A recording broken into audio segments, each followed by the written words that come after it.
Bueno, muy buenas tardes a todas y todos, muy bienvenidos a esta nueva temporada, a este nuevo capítulo de Conversaciones para la Educación del siglo XXI de Fundación Caserta, parte de Filantropía Cortés Solari.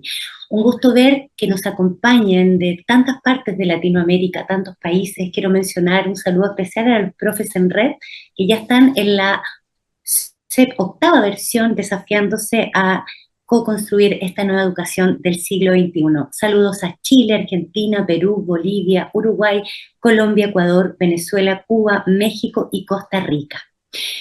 El tema de hoy, todos sabemos que la inteligencia artificial está de alguna manera transformando rápidamente diversos aspectos de nuestras vidas. En el ámbito de la educación sabemos que esto no es la excepción. El potencial que tenemos es importante, pero también tenemos un desafío enorme para la reflexión respecto al uso en educación, tanto oportunidades como riesgos que puede tener esto en la experiencia de aprendizaje personalizada, eficiente en el desarrollo del pensamiento, especialmente de la primera infancia y también en el mundo de los docentes. Sin embargo, también es crucial poder reconocer todo lo que implica esta gran revolución en lo que es la inteligencia artificial, tanto los sesgos como la sustitución de empleos.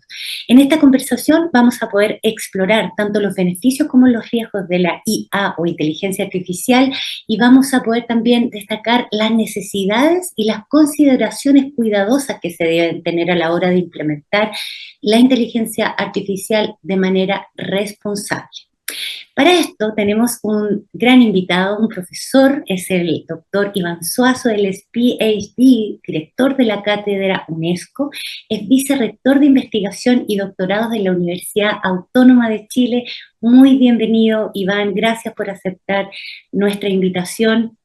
Y parto por preguntar a la audiencia que nos escucha hoy, también a ti, Iván, sobre si están usando ChatGPT, si tienen alguna app de inteligencia artificial en sus teléfonos, si la ocupan en el quehacer docente. Tú, Iván, ¿estás usando hoy ChatGPT o alguna otra app de inteligencia artificial? Cuenta. Bueno, primero que todo, muchas gracias por la invitación, Carolina. Es un placer estar acá y saludar a los profesores de América Latina que nos acompañan en esta conversación sobre un tema tan importante que va, creo yo, a transformar el mundo. La educación, por cierto, pero todas las esferas de nuestra sociedad están siendo desafiadas por la aparición de la inteligencia artificial. Entonces, agradecer la invitación. Esta es una conversación necesaria. Tenemos todos que ponernos a pensar cómo nos afecta. Y a tu pregunta, yo uso todos los días, a cada rato, inteligencia artificial, no solo ChatGPT.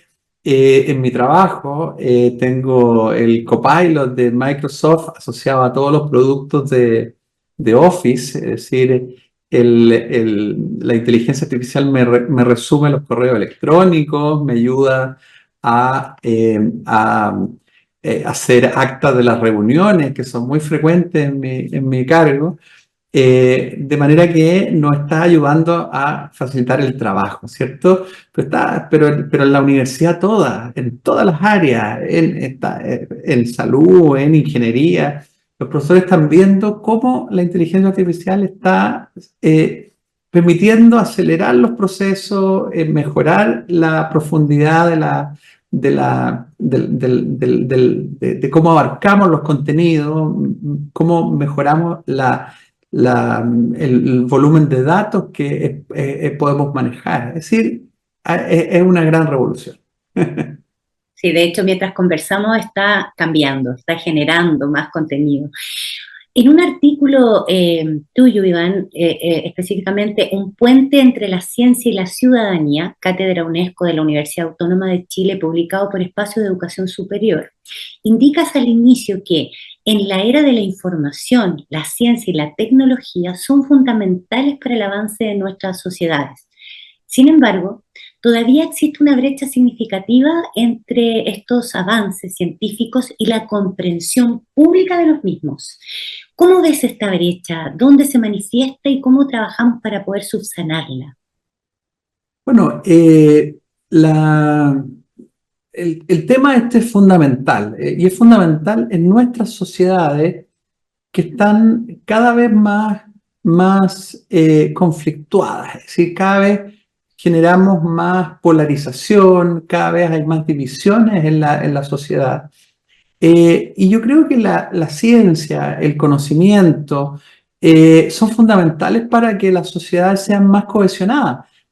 Porque finalmente la única forma en que dos personas que piensan distinto sean capaces de aceptar el pensamiento del otro sin necesidad de compartirlo, es a través de la educación. O sea, la educación es clave para la cohesión. La cohesión se logra cuando las personas se entienden, aunque piensen distinto, aunque no se pongan de acuerdo, aunque voten a líneas distintas, a personas distintas, pero son capaces de respetarse, son capaces de entender por qué el otro piensa como piensa, y eso solo se logra a través de la educación. Entonces, en este momento, la sociedad está desafiada por una serie de cambios tecnológicos, ¿cierto? Que vienen de las redes sociales, donde el campo de batalla de las redes sociales está en nuestra atención.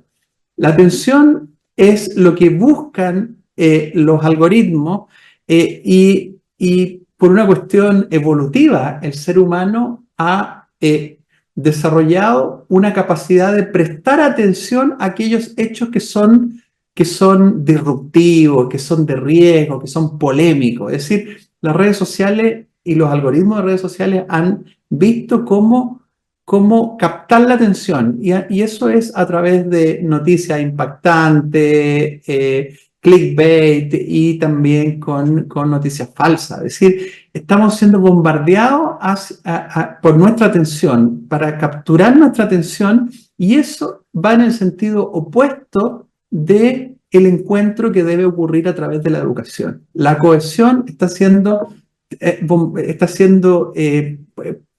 poco ayudada a través de las redes sociales, está siendo obstaculizada por las redes sociales, y creo que eso también es algo que es parte del contexto en el cual nosotros estamos desarrollando. Y la inteligencia artificial puede venir a ayudarnos en un sentido o en otro, puede venir a apoyar este acceso, ¿cierto? Favorecer procesos que por razones de distancia geográfica, por razones de recursos, por razones culturales, estaban quedando rezagadas, y puede venir a ayudarnos en eso, pero también puede aumentar la distancia que existe entre las sociedades ricas, sociedades con mayor acceso a recursos tecnológicos, sociedades con más acceso al conocimiento. Buen planteamiento en el sentido del desafío que tenemos de poder equilibrar esa balanza respecto a las oportunidades y amenazas. Un poco más en términos en que cada vez está más instalado en estas conversaciones cotidianas de lo que hablábamos al comienzo. ¿Cómo ves tú que se está viviendo esta nueva realidad de la inteligencia artificial desde el mundo académico, desde el nivel de los propios docentes universitarios y también del nivel de los estudiantes de las diferentes carreras, especialmente de la Universidad Autónoma? ¿Cómo ves tú esta realidad cotidiana? Bueno, yo me gustaría contextualizar primero el ChatGPT, que es la plataforma que vino a hacer masivo la inteligencia artificial generativa, ¿cierto? Aquella con la cual nosotros podemos dialogar en lenguaje humano. Se vino a masificar a través del ChatGPT, pero el ChatGPT se lanzó en noviembre del año 2022, ¿cierto? El año 2023 explotó, y en enero del 2023 ya habían 100 millones de usuarios en todo el mundo. Es decir, el avance fue absolutamente vertiginoso, y ya rápidamente ya dejamos el ChatGPT 3, pasamos al 3,5, al 4, ¿cierto? Y ya estamos se han generado cientos de plugins, de nuevas aplicaciones, de nuevos GPTs que han ido incorporando complejidades y nuevas funcionalidades al proceso. Entonces, esto ha sido muy, muy vertiginoso. pocas veces en la historia hemos tenido una adopción de una tecnología tan rápida. Porque Internet tardó 10 años en masificarse, ¿ya? Los correos electrónicos tardaron cerca de 5 años en estar masivamente siendo utilizados, ¿ya? Y ahora no podemos vivir sin Internet y no podemos vivir sin correo electrónico. Eso es parte de nuestra cotidianeidad, ¿cierto? Luego las redes sociales, luego fueron procesos que tardaron años, ¿cierto? Plataformas que tenían que penetrar con una mayor lentitud. Pero esto fue absolutamente vertiginoso. Y el mundo académico, en un principio lo adoptó con recelo, porque dijo, bueno, esta es una herramienta a través del cual se va a cometer fraude, ¿sí? Esto va a generar que los estudiantes tengan acceso a imitar, ¿cierto? El conocimiento, o sea, como van a simular su conocimiento. Pero rápidamente se empezaron a ver nuevas posibilidades, ¿cierto? Los profesores empezaron a ver que esto servía para la planificación, permitía una interacción más directa y permanente con los estudiantes, podía mejorar su retroalimentación y a los estudiantes le permitía acceder a información, ¿cierto? Mejorar sus trabajos, ¿cierto? Mejorar su redacción y aprender otras capacidades. Entonces, en la Universidad Autónoma nosotros empezamos a estimular que los académicos generaran proyectos de innovación docente. Los proyectos de innovación docente son convocatorias que la universidad abre, que controla la vicerrectoría académica y que promueven que los académicos, los profesores de la asignatura, exploren formas diferentes de hacer las cosas. Y lanzamos una convocatoria especial para innovación en educación, pero con herramientas de inteligencia artificial. Y encontramos cosas fantásticas. Los profesores lo tomaron esto y comenzaron a ofrecer soluciones que eran muy, muy atractivas. Por ejemplo, un sistema de retroalimentación para los ensayos que los estudiantes hacían. O sea, un profesor les daba un trabajo a los estudiantes tenían que responder a ese trabajo y recibían un feedback, es decir, cómo mejorar ese trabajo. Pero ese feedback se automatizó. Entonces, lo que el profesor hacía durante un tiempo prolongado, es decir, tenía que revisar los trabajos, eran 50 alumnos, se demoraba un mes en revisar los trabajos, ahora ocurría instantáneamente. Pero los profesores se preguntaron, bueno, ¿esta retroalimentación es tan efectiva como la que yo daría? ¿Sí? Y testearon un grupo control y un grupo experimental, ¿cierto? Entonces, en algunos casos, a los estudiantes la retroalimentación provino de este sistema automatizado y en otros se siguió el sistema tradicional, un profesor revisando el ensayo y emitiendo su retroalimentación. Los estudiantes no sabían de dónde habían recibido la retroalimentación, ¿ya? Y después se les preguntó qué les había parecido el feedback, ¿ya? Los profesores, los estudiantes valoraron de mejor manera el feedback entregado por el sistema de inteligencia artificial que los profesores habían creado, ¿ya?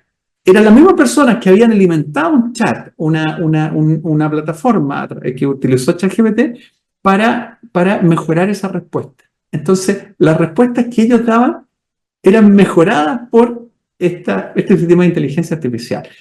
Y ahora se aplica masivamente como sistema de retroalimentación. Pero la ganancia que tenemos es que los alumnos reciben la retroalimentación prácticamente al instante.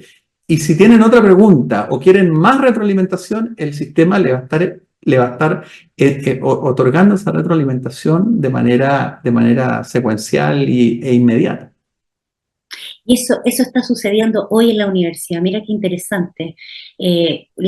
Cabe mencionar, les quiero contar que Iván se convirtió en el primer chileno en formar parte de una junta directiva de CrossRef, que quiero que hablemos de eso, una organización sin fines de lucro que proporciona infraestructura digital para la comunidad académica y investigación a nivel global.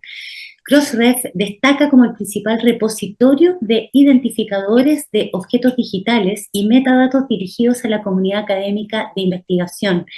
¿Qué significa este tremendo reconocimiento, nombramiento para ti, Iván, y también para Chile? Creo que cuando empecé a armar este libreto me llamó demasiado la atención, así que quiero que nos Bueno, cuentes. usted sabe muchas cosas de mí, parece. Bueno, sí, bueno, es un gran orgullo, ¿ah? Es un gran orgullo porque yo llevo mucho tiempo trabajando en el acceso libre al conocimiento, en la ciencia abierta. Yo creo que la ciencia puede cambiar el mundo. Y para eso necesitamos que las personas estén expuestas a la ciencia, estén expuestas al conocimiento. El conocimiento es necesario que llegue a las personas. Y para eso es necesario que los científicos publiquen papers, ¿cierto? Pero la gente no lee papers, ¿ya? La gente mira canales de YouTube, la gente mira manuales, ¿cierto? Lee libros, es decir, justamente, eso es el consumo del conocimiento ocurre en distintos formatos. Y lo que nosotros hacemos desde la Universidad Autónoma a través de nuestro Centro de Comunicación de la Ciencia, y por esa razón constituimos esta organización que es la Cátedra UNESCO Educación Científica para la Ciudadanía.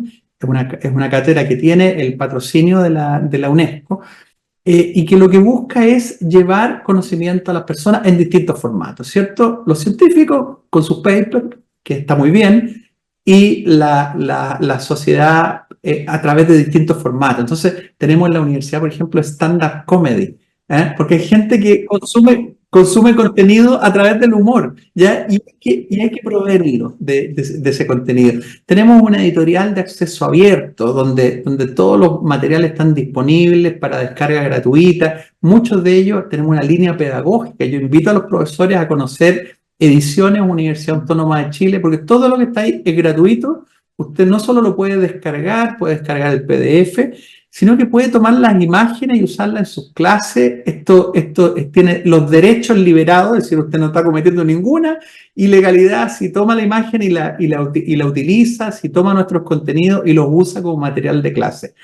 Para mí, qué importante esto de que la universidad se abra a compartir esto con cualquier profesor de Latinoamérica. Hago énfasis porque tenemos una red de profesores de Latinoamérica y muy, muy altruista de parte de la universidad poder abrirlo también, compartir todo este conocimiento. Iván, en una entrevista, tú señalaste que la Universidad Autónoma de Chile aportará una perspectiva diversa representando la integración de la cultura latinoamericana en el movimiento de acceso abierto, textual, ya que no está en nuestro programa Profes en Red. Ya te mencioné la serie de países, que es bien impactante ver cómo se juntan profesores de tantos países a reflexionar sobre estas temáticas.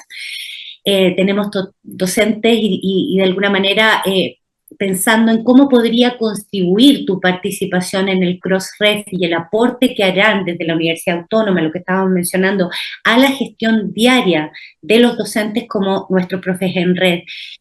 ¿Qué énfasis puedes dar desde ahí a nuestra red de profesores y al uso que nos estás mencionando desde la Universidad Autónoma para poder aportar y acelerar este acceso? Bueno, tenemos que entender que el conocimiento es el petróleo del próximo siglo. Ahí va a estar la riqueza. La riqueza se va a construir a partir del conocimiento, de las buenas ideas y de su vínculo con la tecnología. Entonces, el preocuparse de que el conocimiento esté disponible, algo tan simple como que la gente tenga acceso al conocimiento, que muchas veces es financiado con fondos públicos además, es algo fundamental para asegurarnos que nuestras sociedades van a seguir siendo competitivas, van a seguir teniendo acceso a los mercados globales, van a seguir teniendo acceso a la formación en condiciones más o menos equivalentes. El movimiento de ciencia abierta es un movimiento que está controlado por el norte global, ¿cierto? No está controlado por América Latina. Los latinoamericanos tenemos mucho que decir. Y mi participación en Crossref tiene esa misión.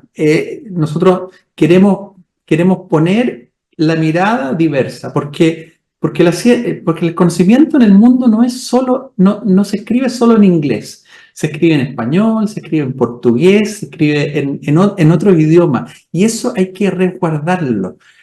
Y ese resguardo es una visión que asumimos con mucho orgullo y con una mirada desde el sur, desde el sur del mundo.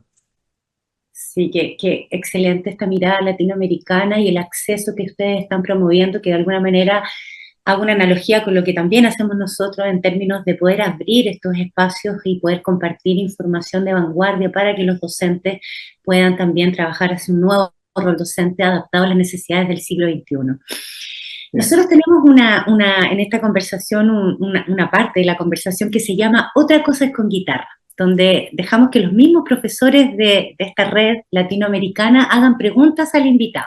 Entonces te voy a leer algunas de las preguntas que nos llegaron de la red, desde el Classroom de Profes en Red, de los diferentes países que te mencioné. Tenemos la primera pregunta de María Francia Arteaga, ella es de Venezuela, y ella dice, respecto a la inteligencia artificial, tengo una enorme inquietud, sobre todo poniendo la vista en las investigaciones realizadas en su país. De acuerdo a esas investigaciones, el 70% de los escolares de últimos años de primaria y de la educación media no interpreta el contenido de una oración. Mismo porcentaje tiene dificultades para la escritura independiente y para el razonamiento lógico matemático. Ante este panorama, la incorporación de la inteligencia artificial no resultaría inconveniente, tomando en cuenta que los escolares no manejan el instrumental que facilita la construcción de conocimiento y el desarrollo de pensamiento crítico y del complejo, el autodesarrollo, la autonomía, etcétera. ¿Qué podemos responder a María Francia Arteaga de Venezuela? Bueno, que es una pregunta fundamental la de María Francia. La inteligencia artificial amplía nuestras capacidades, ¿cierto? La tecnología viene a ser un potenciador de las capacidades humanas, en este caso de las capacidades cognitivas. Pero eso nos desafía a desarrollar algunas capacidades que son necesarias para interactuar con la tecnología. Cuando uno se enfrenta a los sistemas de inteligencia artificial generativa, como ChatGPT, como Cloud, ¿cierto? Como la plataforma Copilot, son sistemas extraordinariamente potentes, pero no sirven de nada si uno no es capaz de hacerle una buena pregunta, si no le sabe pedir lo que quiere obtener, y luego si no es capaz de analizar críticamente la respuesta. Es decir, estas condiciones de elaborar bien una pregunta, de plantear bien un problema, de escribir correctamente un enunciado, ¿cierto? Y luego de analizar el significado de esto y valorarlo críticamente, es decir, contrastarlo con la realidad y contrastarlo con otras experiencias, son cualidades fundamentales, pero son cualidades básicas de la educación, ¿ya? Lo que nos permite, si yo quiero escribir sobre mecánica cuántica, a lo mejor si yo le pregunto al ChatGPT, me va a responder un texto sobre mecánica cuántica, pero probablemente le hice yo no soy experto en mecánica cuántica, por eso lo pongo como ejemplo. Voy a haberle hecho una pregunta de manera deficiente, no habré usado la terminología correcta y la respuesta va a ser una respuesta estandarizada, ¿cierto? Sobre la cual voy a tener muy pocas capacidades para poder interactuar con ella. No voy a poder analizarla muy pobremente esa respuesta, ¿ya? Si me quedo con ella, probablemente voy a estar aceptando como cierto un contenido sobre el cual no he hecho un análisis crítico. Eso es clave, ¿ya? Las capacidades humanas necesarias para interactuar con esta tecnología son fundamentalmente capacidades de lenguaje y de pensamiento crítico, ¿ya? O sea, esto transforma la educación, porque es ahí donde tiene que estar nuestro foco, ¿ya? No en el contenido. El contenido está disponible y el contenido va a estar disponible y cada vez más disponible, ¿ya? Pero si nosotros no sabemos hacer buenas preguntas y analizar críticamente la respuesta, vamos a estar perdidos en un mar de tecnología. Excelente respuesta, Iván. Tenemos otra pregunta de Dunerkis Páez Perdomo, ella es de Cuba. Dice, me interesa mucho el tema de la ética y la conciencia relacionada con la utilización de la inteligencia artificial. También la medida en que la inteligencia artificial satisface las necesidades cognitivas, que es lo que estábamos mencionando recién, hay inquietudes de manera rápida en detrimento de la explicación histórico-lógica y cultural del profesor. ¿Qué piensas acerca de esta premisa que nos comparte Dunierkis Páez Perdomo de Cuba? A ver, yo creo que los aspectos éticos, el uso ético y responsable, ¿cierto? Y las consideraciones éticas deben estar presentes y deben ser objeto de regulación. Miren lo que estoy diciendo. Yo soy un liberal del desarrollo científico y tecnológico, ¿cierto? Creo que se desarrolle la ciencia y la tecnología, pero hay algunas cosas que hay que resguardar, ¿cierto? La dignidad humana es necesario resguardarla. Es necesario resguardar la no discriminación.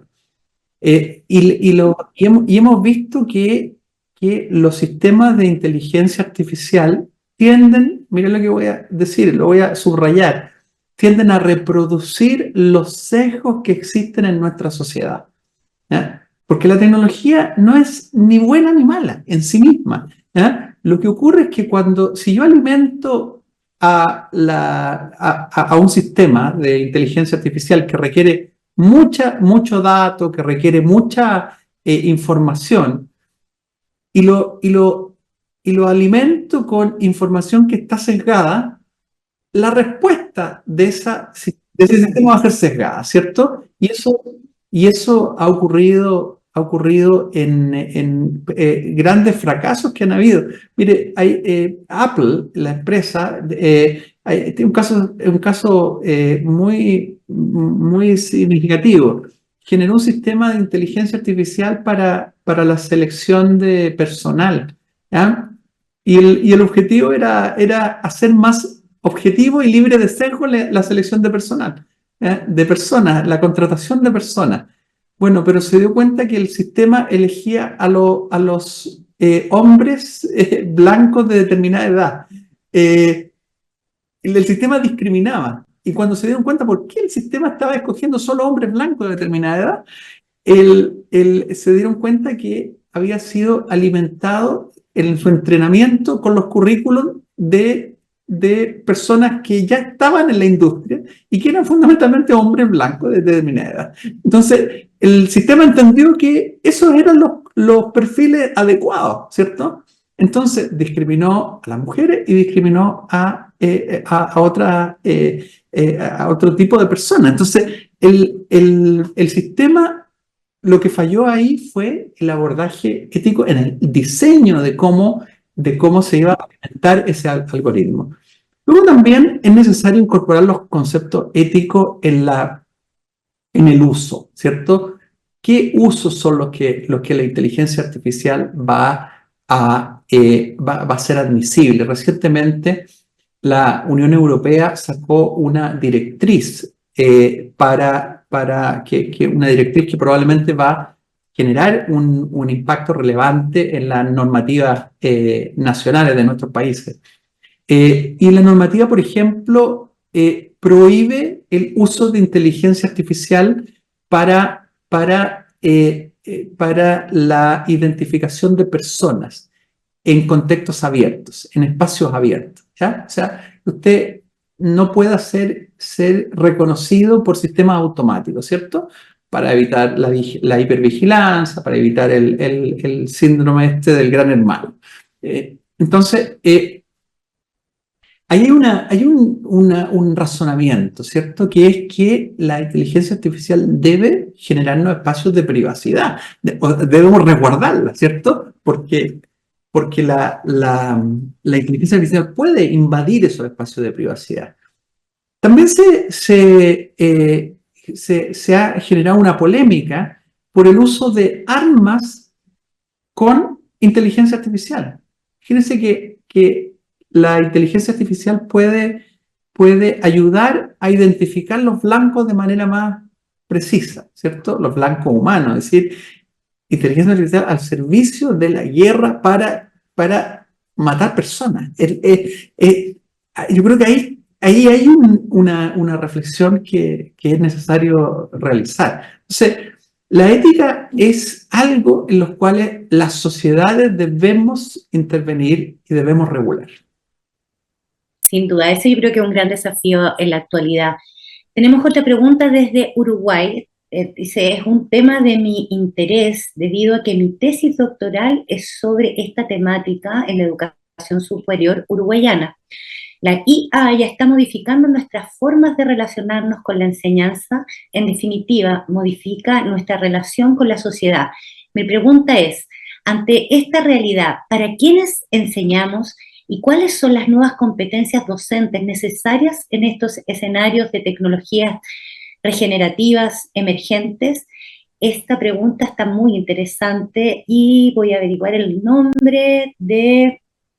Avancemos con la respuesta, voy a ver el nombre para que lo mencionemos y le agradezcamos su pregunta, pero es de Uruguay. Muy, muy buena pregunta, me encantaría conocer de qué va su tesis doctoral.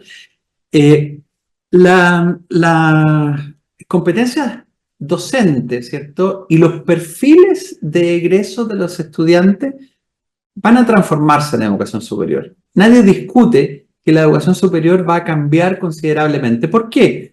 Porque la inteligencia artificial está transformando los empleos del futuro, ¿cierto? Se estima que el 50% de los trabajos que ahora desempeñamos no van a existir en unos años más, en el año 2030, que está a la vuelta de la esquina.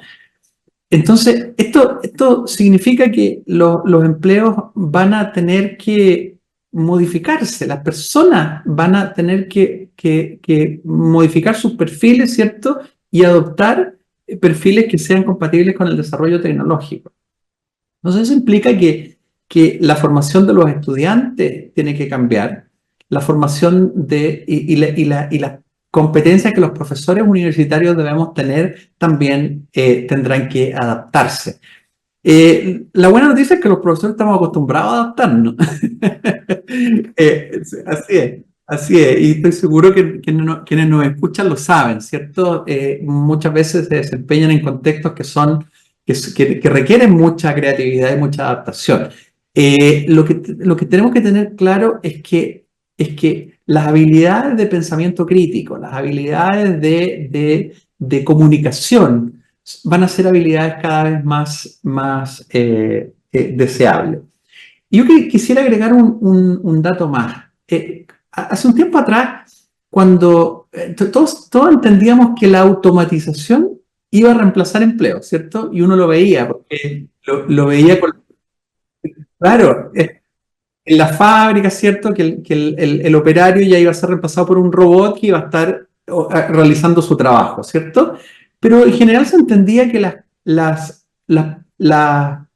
los oficios que eran menos cualificados y más repetitivos eran aquellos que estaban afectados. Con el advenimiento de la inteligencia artificial, como lo que se desarrollan son capacidades cognitivas que pueden ser reemplazadas, nos enfrentamos con que ya no solo los trabajadores de trabajo monótono y repetitivo, ¿cierto?, de baja cualificación, están siendo reemplazados, sino que ahora tenemos un amplio espectro de posibilidades de perfiles. En salud, por ejemplo, es mucho más probable que se reemplace el conocimiento de un médico, el conocimiento médico y la decisión médica que la labor que realiza un fisioterapeuta, ¿cierto?, que requiere una intervención manual, ¿cierto? O la labor de acompañamiento que hace la enfermera de cuidado, ¿cierto?, y de empatización con su enfermo, ¿cierto? Es mucho más probable que se reemplace un conocimiento y una forma de abordar ese conocimiento propio del saber médico que una acción de cuidado que es propia de las profesiones como la enfermería o la fisioterapia. La pregunta la hizo Jimena Olivera de Uruguay. Bueno, Jimena Olivera, nos gustaría conocer su tesis doctoral. ahí haremos el contacto para que eso suceda. Mira, tenemos muy poco tiempo, nos quedan 5 minutos, entonces vamos a elegir muchas preguntas de Venezuela, de Argentina, de México, Uruguay, Argentina, hay demasiadas preguntas que están haciendo los profesores, así que vamos a elegir al más extremo norte, México. Dice, mi duda va en una línea paralela, ya que es confuso dónde marcar el límite en el uso de esta herramienta, o sea, difícil decir el rayado de cancha, diríamos acá en Chile, del uso de esta herramienta, ya sea en la elaboración de planes de trabajo, en el caso de los docentes y en el caso de estudiantes en la elaboración de tareas y o proyectos. ¿Es acaso necesaria una regulación más profunda que permita el uso adecuado de esta herramienta en el proceso de aprendizaje en los colegios de Latinoamérica? O sea, en pocas palabras, nos está emplazando hacia el lado curricular, porque la realidad es esa. Hoy, mientras se revoluciona la inteligencia artificial, seguimos enfocados en un currículum que está basado en contenido y no necesariamente en el desarrollo de habilidades para el uso de estas tecnologías. ¿Qué puedes aportar tú a esta pregunta de México? También voy a averiguar el nombre inmediatamente. Bueno, las habilidades necesarias para el siglo XXI son diferentes de las que requerimos para en el siglo XX y probablemente hacia atrás. Y eso nuestro sistema educativo no están haciéndose cargo. Estamos respondiendo de manera muy lenta a esto. Y este es un desafío que tenemos que abordar como sociedades. Sin embargo, me gustaría transmitir mi visión sobre esto, pero no me gustaría que quedara alguna duda. La incorporación de la tecnología en el aula debe ser paulatina, debe ser acompañada y debe ser responsable. Y eso implica el definir cuándo, en qué momento un niño, una niña, un joven es recomendable que esté expuesto a la tecnología, ¿cierto? Hay un movimiento que empuja a Catherine Lecuyer, ¿cierto? De una española canadiense, que está promoviendo el prohibir las pantallas en los colegios. La prohibición de las pantallas en los colegios, ante el sinónimo de modernidad en un colegio, era tener computadores en los colegios, ¿cierto? Ahora estamos retrocediendo en esto, pero no nos damos cuenta que las pantallas que no es bueno que los jóvenes estén expuestos a las pantallas desde edad tan temprana. La UNESCO recomienda que la incorporación de tecnología y la incorporación en particular de la inteligencia artificial en los procesos educativos no sea antes de los 13 años. No sea antes de los 13 años. Y esto es coincidente con la recomendación del uso de pantalla, que se recomienda que no antes de los 12 años los jóvenes tengan su primer celular y se comience a utilizar en el aula. Entonces, cuando hablamos de uso responsable de la tecnología, tenemos que partir por esto, ¿ya? El cerebro de los niños y jóvenes está en desarrollo, ¿cierto? Un cerebro muy plástico. Y las condiciones a las cuales están expuestos al proceso de aprendizaje durante los primeros años de vida son fundamentales para esto. Yo lo invitaría a promover durante los primeros años de vida la reflexión, el pensamiento crítico, la capacidad analítica, la capacidad de conversar, ¿cierto? La capacidad de hablar con la tecnología que nos permite ChatGPT es fundamental el saber expresarse correctamente, el ser asertivo, el expresar correctamente lo que uno quiere expresar. Eso es una función tan necesaria para la vida en sociedad. También es necesaria como competencia digital para interactuar con la tecnología de la inteligencia artificial generativa. Ser específico en la pregunta, eso es una habilidad sin duda muy importante para este tiempo. Queremos agradecer esta pregunta a Miguel Ángel Medina de México. Y ya en el cierre también aprovechar de agradecer mucho las preguntas que llegaron, y por tema de tiempo no vamos a alcanzar a hacerle al doctor Iván Jimena Olivera de Uruguay, Fabiana Pérez de Uruguay, Sofía Cataneo de Argentina. De Argentina también Sofía mandó como 4 preguntas. Queremos agradecer a José Miguel Gutiérrez, Andrea Palma, Luz Jara, tantos profesores que están interesados por aprender y conocer de este tema de la inteligencia artificial y que hoy ya en la octava versión de Profe en Red tienen un módulo completo de inteligencia artificial, gamificación, serious games y tecnología e innovación pedagógica, para que empecemos de alguna forma a relacionarnos con estas temáticas tan importantes de vanguardia y revolucionarias. Sin duda los profesores son agentes de cambio y tienen el desafío de actualizarse en estas temáticas para poder utilizarlas a favor del desarrollo humano. Queremos agradecerle, profesor Iván Suazo, ha sido un gustazo conversar con usted, muy agradable la conversación, muy coloquial, muy cercana para poder llevar estos temas tan duros a veces a la red de Profes en Red. Agradecemos también a la universidad que usted representa, Universidad Autónoma, por acompañarnos en este inicio de nueva temporada de Profes en Red. Sin duda el tema que estamos trayendo va a dejar huella en la formación tanto de docentes como en el impacto que ellos generan también en su aula. Queremos agradecer también en nombre de Filantropía Cortés Solari y Fundación Caserta a todos los profesores que se desafían cotidianamente a ver estas conversaciones. Ya llevamos casi 1 millón de reproducciones, así que gracias por esto que estamos generando entre todas y todos. También los invitamos a seguirnos en nuestras redes sociales. Recuerden, Instagram, Fundación Caserta, ahora pueden poner también Universidad Autónoma, y el canal de YouTube de Fundación Caserta. Pongan like, suscríbanse para que esto siga fluyendo a través de las redes y de todo lo que estamos entre todas y todas construyendo. Muchas gracias, Iván. Seguimos en contacto y gracias, Profes en Red. Nos vemos en una próxima.